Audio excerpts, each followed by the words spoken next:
Hi, Janelle Ryan here from Sky High Coaching, and thanks for watching. Today, I'm going to have a little bit of a chat with you about boundaries and the beauty of boundaries, especially in the workplace. The example I'm going to use today is a beautiful client of mine called Scarlett, may or may not be her real name. Scarlett came to me about 2 years ago with a huge vision. She had a vision for something she wanted to bring into the world that was going to have a huge impact on humanity, shall we say, community. She also brought with her a really big job. Very dynamic woman. She'd been working for the same organization for just a little over a decade, and she had given this organization her passion, her enthusiasm, her time, really her all. And while she'd been working for them and with them, she'd climbed her way right up to the top. But now this vision over here was where she wanted to direct her enthusiasm and her passion and her drive. It was so inspiring for her that this is the direction she wanted to go in. She told me she didn't want to let go of the job. She still enjoyed the job, and most importantly, the job was paying her mortgage, it was paying her bills, it was funding her lifestyle. And it was also, now she was using some of her salary to create her vision. Some of the money was being filtered over to start to build the vision. So, of course, we didn't want to get rid of the job. Not straight away, anyway. That was a long-term plan. So we started working together. Her personal life took a little bit of a backseat, which she was prepared to do. And her time and her energy was being spent between her big job and her vision. After a little while, it became apparent that this was going to be unsustainable, drained of energy. She was getting sick. Her enthusiasm was dropping. She just couldn't. She couldn't work at the pace she was working at on both. So we talked about which one she would start to cut back on. And while I was delving into how much she was, how much energy and time she was using on each, it became really apparent to me, outsider looking in, right? I just got to get comfy, that she was going over and beyond for her employer, over and beyond. And as she opened up more about what was happening at work, she confessed or confided that there was a little bit of a fear about pulling back, because for 12 years this organization had received everything of her for them. She had trained her colleagues and her customers. She's customer facing. She trained her colleagues, her boss, her customers, how to treat her. They could ring her at midnight.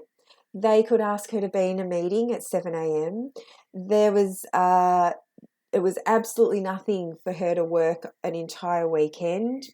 I think once she told me there was 8 in a row. She hadn't had a day off in 8 weeks. So we're really talking over and above what I think is required for the workplace, and what she thinks as well. And I think what her organisation probably thought too. So we needed to set some boundaries. She didn't want to stop the momentum of her vision, because now it was getting some great momentum. And she could now see that she was putting almost too much time and energy into the organization, and a lot of it was driven by fear of what would happen if she wasn't on call, fear of what would happen if she started saying no, fear of what would happen if she stopped accepting every little project or big project they gave to her, a fear of if she stopped cleaning up her colleagues' messes, would they not like her anymore? So she wasn't doing these hours and this work out of necessity. She was doing it out of an internal reason, out of a fear of what would happen if she stopped. we started to place the boundaries. She used her courage and started to say no, started to pull back, declined calls, turned her phone off, at 6 p.m. Started to put steps in place to free up her time and her energy so she could direct it into her passion. She had her performance review last month. She's still at the organisation. We're nearly ready for her to leave. Not quite, even though the vision is, it's here. She's built it. Well, we're almost ready. She had a performance review last month, and so for all her fears of pulling back a little and setting these boundaries were completely unfounded. She received the highest mark of anyone in the organisation. The person who gave her review, because she's so high up, I think there's only one person above her, said, "We actually haven't given this to anyone else in the organisation. We don't usually go this high, but you've been outstanding this year, so we feel we have no choice." It came with a nice bonus. She exceeded all her KPIs, all her goals. And this is a woman who is working less time and is saying no and is setting boundaries. And they've now offered her a promotion. She declined the promotion, which she said, oh my gosh, that just terrified her. She had to sit on it for a few days. Because her vision is almost ready for her to step into full time. She's declined the promotion, said, no, thank you. I've got this really great stuff going on in my personal life, and I know that if I take this promotion, I won't be able to give it my all. That's not fair on the organisation or the people who'd be working under me. I'm going to decline. They came back 2 days later, offered her a lot more money. And then she said no again, and then someone came back a couple of days later and almost begged her to take the role. It's amazing, isn't it? It's amazing what happens when we feel that we can't stand back a moment, when we feel that we can't decline something, when we feel that we have to be everything to everyone. This is where she got to. I can no longer be everything for everyone. I can no longer be the she'll work on the weekend woman. I can no longer be, it doesn't matter if the call is at midnight, 11, 6 a.m., 7 a.m. Purely not because she wanted to be obstinate, purely because she wanted to free up some time to spend on her vision, but she still wanted to perform at work. So this is a key part of this. She's still dynamic and she still loves her organization and she still wanted to do her best. And she mentors and she has a team. So it was very important to her that she still remain present and inspirational for her mentees and her team. But what happened was the moment she had less time to do things, she became laser beam focused. She threw herself into what really mattered, which tasks really had an impact. And she left the rest. And she told me that she also stopped procrastinating. There was no time to procrastinate. She started to receive more respect from those around her because she was saying no. And she retrained everyone how to treat her. Little bit of a tip of saying no at work. I was talking about this with another different client the other day who's leaning into saying no. Sometimes it's not even no, I can't do that. Sometimes it's okay to say, I can't do that until this time. Yes, I can help you, but not until I finish this. Or yes, I can help you, but not until tomorrow.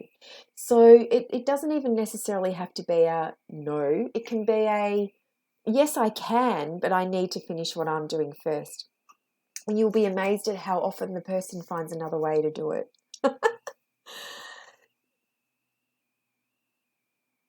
I'm just, it's just been such an amazing transition for her. She's no longer depleted of energy. She's no longer tired all the time. She was getting ill. She's not getting ill anymore. She's now more upbeat, more enthusiastic, more confident, more positive. You know, she was starting to think, I can't do this. This won't work. Now she's more positive and she can start to see her vision. Oh my gosh, it's so beautiful how quickly and beautifully it's taking shape. But she's still having the impact that she wants to have at her organization and being recognized for it. She's still a valued employee. It just makes my heart sing. If this story resonated with you at all, start to think about boundaries, where you can place some boundaries at work, where you might be able to say no, or no, not right now at work, or where you might be able to start retraining people how to treat you. It really does have amazing benefits. What else could you be doing in your personal life? You don't have to go out and create a little really huge vision like Scarlett has. It could be family time. It could be personal time. It could be friendship time. It just could be time for you. You know, what could you be doing with that time? I'm going to leave that with you. Thank you so much for watching right until the end. If this is something that you would like some help, some assistance with, I am here for you. I have a couple of opportunities open right now. I think I have one private place available for private coaching and just a couple of places left in my group coaching program, which I love so much, which is called The Salon. It's open right now. We've had some enrollments. We've started working together. We've started diving into these conversations. In fact, we've had a boundary conversation already. And if this is something that gives you some butterflies in your tummy or interests you, or you think, wow, this could be for me, it could be the right time, then please reach out to me and we'll jump on a call. We'll have a confidential conversation and we'll see whether we're a fit and which one of those options may be a fit for you also. That's it from me for now. Enjoy the rest of your day. And until I see you again, keep expanding your mind to new ways of thinking, opportunities, possibilities. Keep creating whatever it is you wish to create in your life, and always lead and inspire others. Bye.